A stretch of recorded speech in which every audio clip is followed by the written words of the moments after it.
Ladies and gentlemen, we are coming up to the end of the Tholen fusion inside Raid Shadow Legends. He is looking to be an absolutely fantastic champion so far.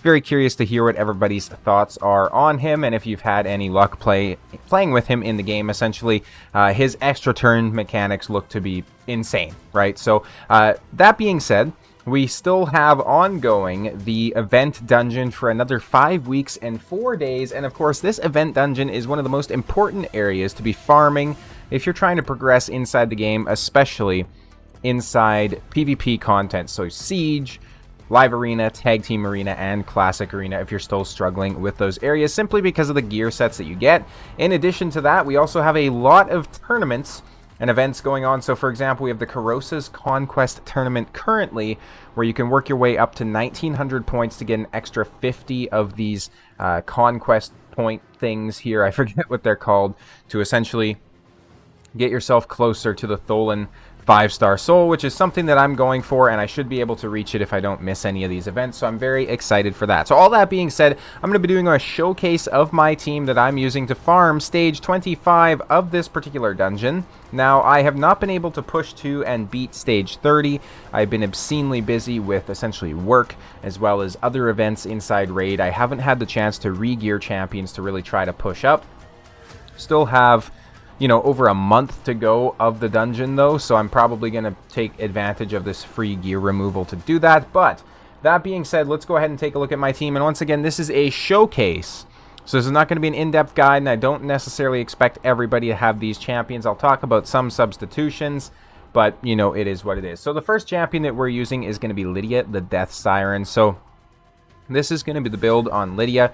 312 on the speed, and then 434 on the accuracy is enough for stage 25. Of course, she's also very useful for stopping any sort of revives from coming in, if that's something you're concerned about. Pythion is there. This is his build. It's a PvP build, so he's got 635 resistance, 267 on the speed, 4300, and then 67,000 on the defense and the HP, respectively. He is fantastically useful because he comes in with an AoE revive, an AoE cleanse, as well as a heal, plus the passive where he's decreasing damage for if they have a buff on them, right? So once you have 5 buffs up on your team, everybody is taking 25% less damage, which is pretty crazy. Now, next up, I do have Tarichka, so Taurus and Marichka. If you don't have, so I'll talk through some substitutions here. Simply put, if you don't have Lydia, use Stagnite, right? If you're trying to beat this high of a stage inside the event dungeon, though, I would expect that you'd have Lydia by now. Push through those faction wars normal. If you don't, she's very worth it. Pythion, you could easily bring in somebody like an Elva, a Duchess, a Galathier. Any sort of a cleanse / block debuff / revive champion is going to be fantastic. You could bring in a Melga if you need some sort of an epic, Ursala, anything like that. Taurus, basically just bring in any sort of an HP-based damage dealer. He's really just here to do damage. He's not really doing anything special. We're not relying too much on his counterattacks or anything like that. So he's just here to be tanky and clap cheeks, right? So bring a Magnar, bring an Eryx. Everybody's going to have an Eryx at some point. Any sort of a champion like that is going to be fantastic. If you have the monkey, I forgot his name, Samson the Masher, there we go. You could bring him as well. We have Marichka.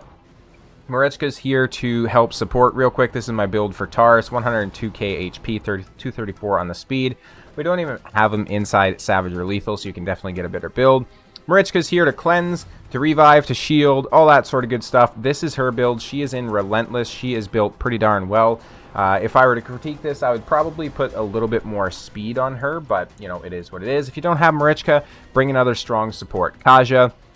Bring somebody like a Ursala, like I mentioned. Again, just any sort of a support, preferably somebody that can revive if your team dies, and preferably also somebody that can cleanse. And then finally, we have Mr. Marius himself. So Marius, this is going to be the build that he's rocking.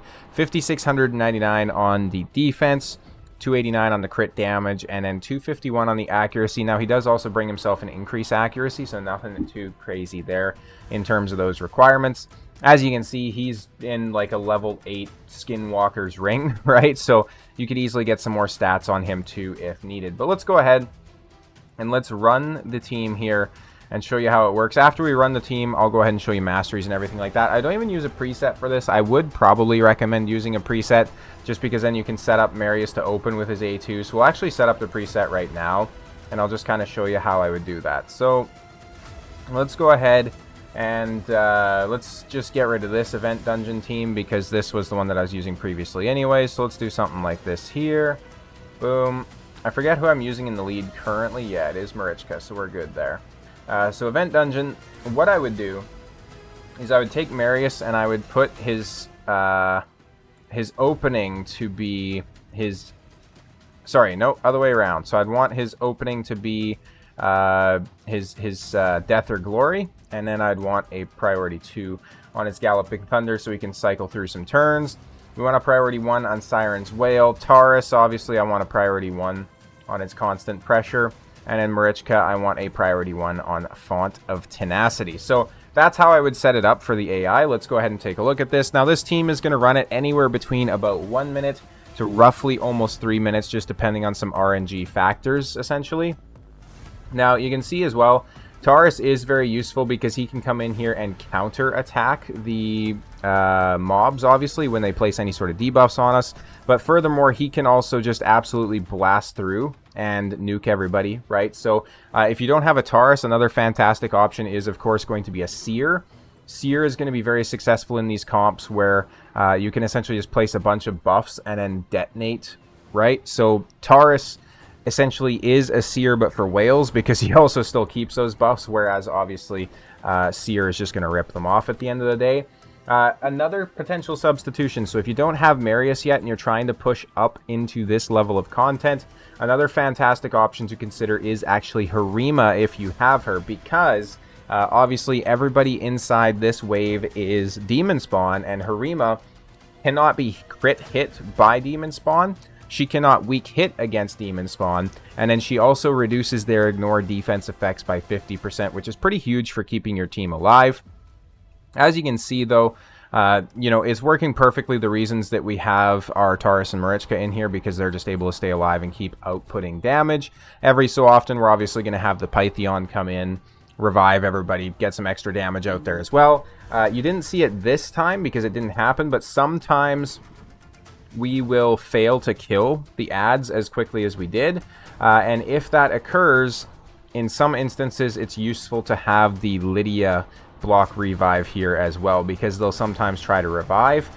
This champion right here specifically, I don't know her name, she's a new Demon Spawn champion, will sometimes try to revive though, and if she does try to revive, it's nice to stop that, right? So you don't need to worry so much about all the damage coming in. Now, I said Taurus and Marichka were replaceable, and then you can kind of see that they're the only ones not getting clapped currently, so we seem to be doing the run in decent time. It's just, you know, everybody else has sat down, but yeah, you know, again, this is a team showcase. This is not necessarily a guide on how everybody can beat it. Now, that being said, I know there are some fantastic content creators out there, so you'd be looking at somebody like, I think Scratch has a video on it, Nubraid certainly has a video on it. There's people that are beating this content with Aox, as well as like Geomancer and those sorts of champions. You can definitely bring in any sort of like a boss killing champion as well, so you could try like a Whisper or something like that in here, which would be pretty cool. But there it is. There's the run. You can see that we're far from the fastest time possible. Got some okay gear there. Right, I'm going to go ahead, click through and show you guys the masteries real quick, just so you can kind of get an idea of how each champion is built out. The masteries aren't going to be too shocking if you've been playing the game for some time. They're kind of exactly what you'd expect to see on champions fulfilling these roles. Like so, except maybe Lydia. Most people probably expect to see Lydia inside, I would say, Eagle Eye. But I do actually have her built out inside War Master, because I do use her inside my Hydra team. And getting that extra little bit of damage from her is just very worth it, in my opinion. I enjoy getting the extra damage. But that being said, that is the team that I use for stage 25 of the event dungeon currently. So I hope this was helpful if you guys just happen to have these champions laying around. Maybe you have some of the substitutions that I mentioned. I understand this isn't the most accessible, so once I get up to stage 30, And once I'm able to beat that, I'll try to put out some more accessible teams for you guys. But that being said, I hope you guys enjoyed. As always, subscription down below would be much appreciated, as well as a like on the video. It helps the YouTube algorithm figure out where to put this video out to and who to help it be seen by, essentially. So go ahead and make sure to interact on that front. Thank you guys so much for watching. I'll see you next time.